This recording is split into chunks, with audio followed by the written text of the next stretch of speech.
ஒரு 1 யோவான் 3:8 வாசிங்க. ஒரு வசனத்தை வாசி, நான் சீக்கிரம் மற்ற காரியம்லாம் சீக்கிரம் சொல்லி முடிச்சது. கர்த்தருக்கு உதவி செய்வாராக. 1 யோவான் 3:8 வாசிங்க.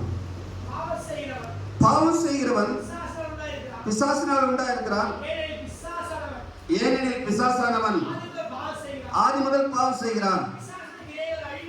பிசாசுடைய கிரியைகள் அழிக்கும்படிக்கு தேவனுடைய குமாரன் வெளிப்பட்டார். அல்லேலூயா. இயேசு வெளிப்பட்ட நோக்கம் முதல் காரியம் தான். அல்லேலூயா. இயேசு வந்த நோக்கம், வெளிப்பட்ட நோக்கம், பிறந்த நோக்கம் நிறைய இருக்குது. திருச்சபை உண்டாக்க தான் வந்தாரு. நம்மளை ரட்சித்து பரலோகம் கொண்டு போக, நித்திய ஜீவனை பெற்று பரலோகத்தை பிள்ளைகளா வாழ, இந்த பூமியில சாட்சிகளை ஜீவிக்க நம்ம ஆண்டவர் தெரிந்து கொண்டார். அல்லேலூயா. அவருடைய மகிமைக்காக நம்மை தெரிந்து கொண்டார். அவருக்கு சாட்சிகளாக நம்ம தெரிந்து கொண்டார்.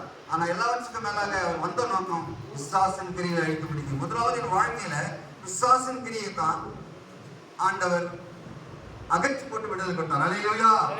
மிகப்பெரிய இல்ல வேதத்தில் நிறைய பிசாசு இருக்கிறார். லேகன் பிசாசு, யோபு கூட பிசாசா சோதிச்சிருக்கிறான்.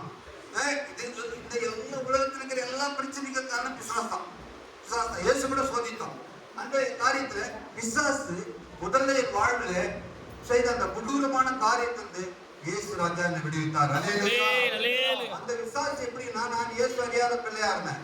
எனக்கு இயேசு தெரியாது, இயேசு குறித்த காரியம் ஒண்ணுமே தெரியாது. நாங்கள் விக்கிரக வழிபாட்டு இருந்தோம், தேவனை அறியாத குடும்பத்தில் இருந்தோம். எங்க அப்பா ஒரு முருக பக்தர், விவசாய குடும்பத்தில் இருந்தோம். எனக்கு பிசாசு கிரியை இருந்தது.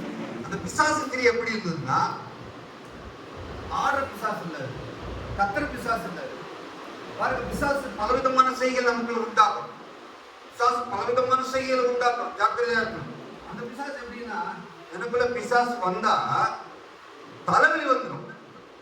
தலைவலி வந்துட்டா என் கண்கள் எங்கெல்லாம் பதிதோ அங்கிருந்து மின்மின் பூச்சி பறக்கிற மாதிரி இருக்கும். என் கண்ணு உங்க மேல பார்த்தா அங்க பறக்கும், இந்த லைட்டை பார்த்தா அங்க பறக்கும், புத்தகத்தை பார்த்தா அங்க பறக்கும். தலைவலி கூடவே இருக்கும். இது நீண்டவனா இருந்தது. வாழை பிள்ளையிலிருந்தே இருந்தது. ஸ்கூல்ல படிக்கிறது, ஸ்கூல்ல போய் நின்னா சின்ன பிள்ளையிலே இருந்தது. ஸ்கூல்ல போய் நின்னா வீட்டுக்கு மழை கட்சி விழுந்துருவேன். எல்லாரும் என்ன தூக்கி போய் வீட்டுக்கு கொடுப்பாங்க. அப்படி அந்த ஆரம்பத்திலே இருந்தது. அறியாம தெரியாம வீட்டு இருக்காங்க. அப்புறமா இந்த விடுதலை ஆக்கிறதுக்கு எங்க அப்பா மந்திரவாதிகிட்டலாம் போனார், விக்கிரக சாமி கிட்டலாம் போனார், மருத்துவ இடத்துலாம் போனார். எங்கேயுமே விடுதலை. பிறகு இப்ப பாருங்க, இப்ப கார்த்திகை மாதம் காலையில குளிர்ல கார்த்திகை ஆத்துல குளிப்பாங்க.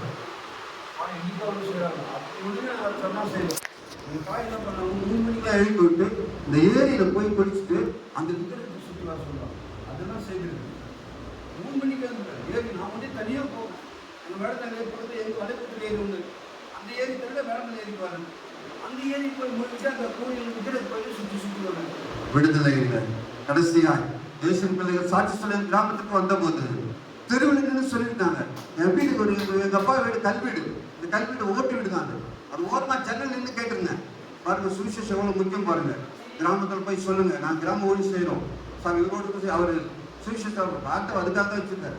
இங்க ஒவ்வொரு சபைக்கும் போயிட்டு ஆராதனை முடிச்சுட்டு சாட்சி சொல்லி பிரசங்கம் முடிச்சுட்டு மதியம் சாப்பிட்டு மதியம் ஃபுல்லா ஊழி செஞ்சுட்டு வருவோம். கடந்த நாட்கள் இந்த குருவாஞ்சல் பக்கத்தில் கிராமத்துக்கு ஓடிட்டு போன மாற்றம்னு அதுக்கு முன்ன ஒவ்வொரு வாரமும் சபைகளை போய் சாட்சி சொல்லி அவருடைய வார்த்தை பக்கத்தில் முடிச்ச உடனே கிராமம் செஞ்சு வரும். மலையில சுவிசேஷம் முக்கியம். அதான் ஏன் சொல்ல, நான் ரட்சிக்கப்பட்ட அது மூலமா கிராமத்தை சொல்லிட்டு சொன்னாரு, பிசாசு பிள்ளைகளே வாங்க, ஏசு விடுதலை ஆக்குறார்.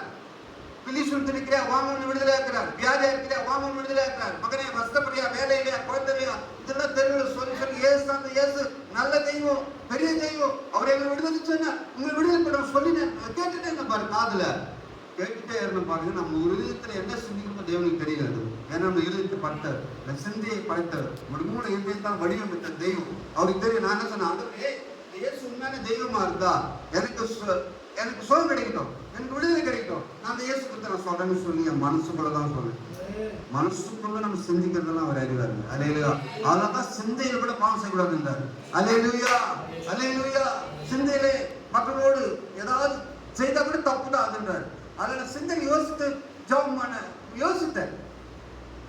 அத்தனை அற்புதமா சுருக்கமா சொல்றேன், அற்புதமா விடுதலை கொடுக்கிறதுக்கு முன்னாடி என்ன ஆச்சுன்னா, விடுதலை கொடுத்துட்டாரு.